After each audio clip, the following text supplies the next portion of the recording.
it is great to have, of course, Coach Terry Bowden with us here on Coast to Coast. 28 years as the head coach, Auburn, Akron, UL Monroe, former National Coach of the Year at Auburn. Are you kidding me, Coach? It's great to have you, as always, my man. Happy Friday. I mean, this is the first big Friday, Coach. We got to be pumped up here this weekend. Mike, you got it. What a great weekend this is. There's football every single day.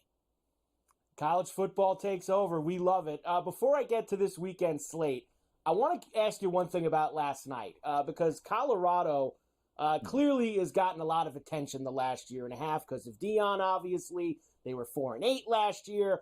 I get Deion getting a lot of attention, Coach, but watching that game last night, Travis Hunter is a guy who's going to get a ton of attention.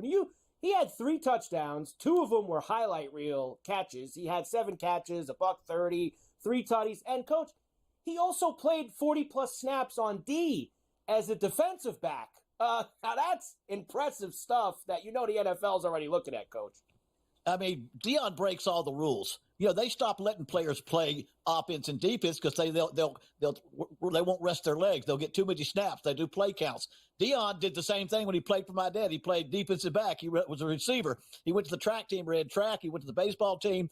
Deion believes the best player needs to play as much as he can. 129 snaps for Travis Hunter is so impressive, and it puts a lot of people to shame who says that they can't play 50 or 60 snaps.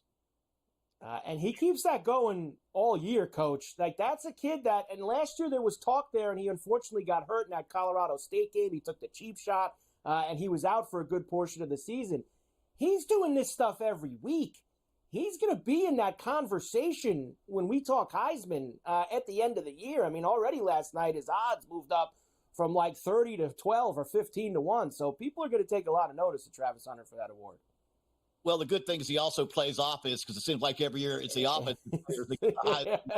The fact that he can play both ways and play to that high level, and then it would not be done if Deion wasn't the coach. Most other coaches, including myself, probably would have said, no, I can't play a guy that many snaps. But Deion would say, hey, I did it. You can do it.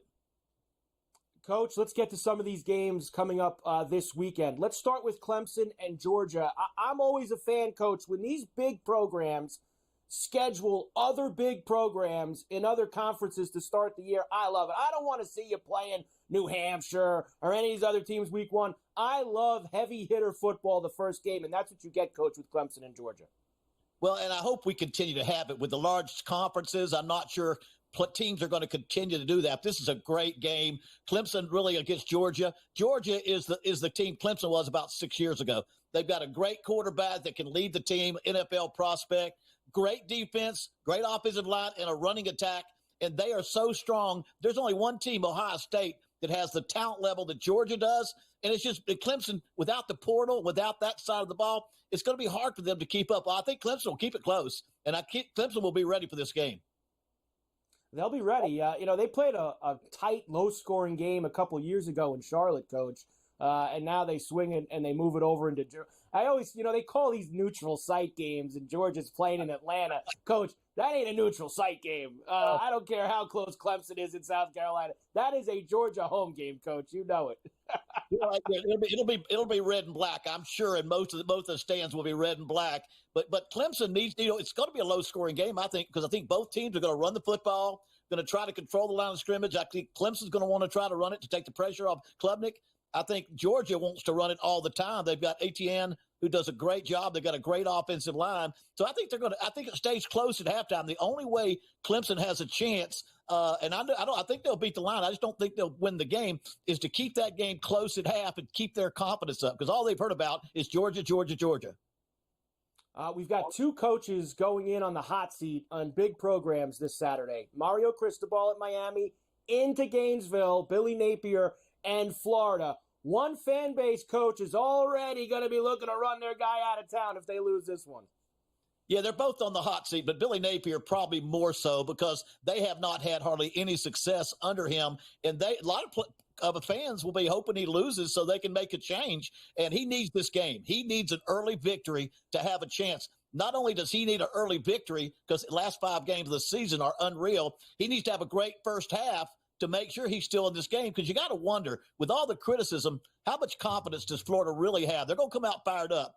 but they've heard so much how they're not where they used to be, and fans had not been reluctant to tell people they may be going for another coach. So they need to play real well coming out the stretch. Big game opener for Marcus Freeman and Notre Dame as they go to Kyle Field and Texas A&M. This is the third year for Freeman, Coach, in South Bend with the expanded playoff this year going to 12. I'm a Notre Dame fan. I say all the time, he needs to make the playoff this year after what I feel was a couple of subpar first 2 years. Yeah, I think he can make the playoff. He's number 9, I think, in the country. He's top 10. But he's an underdog versus Texas A&M and going into College Station. And Jimbo left Mike Elko talent. He left him a lot of talent. And Mike Elko did an incredible job of turning that program around at Duke. I think he'll immediately change the A&M program around. And it's going to be a great game now, and it's going to be a close game. But Notre Dame's offensive line is young and untested. And I think the difference with the strength of Texas A&M's defensive line against a very young, inexperienced offensive line for Notre Dame. Unfortunately, Coach, I think I agree with you that on that side of the ball is where things are going to be a problem for that young Irish O-line. Penn State and James Franklin, I kind of put them in the same category as Marcus Freeman, right, Coach?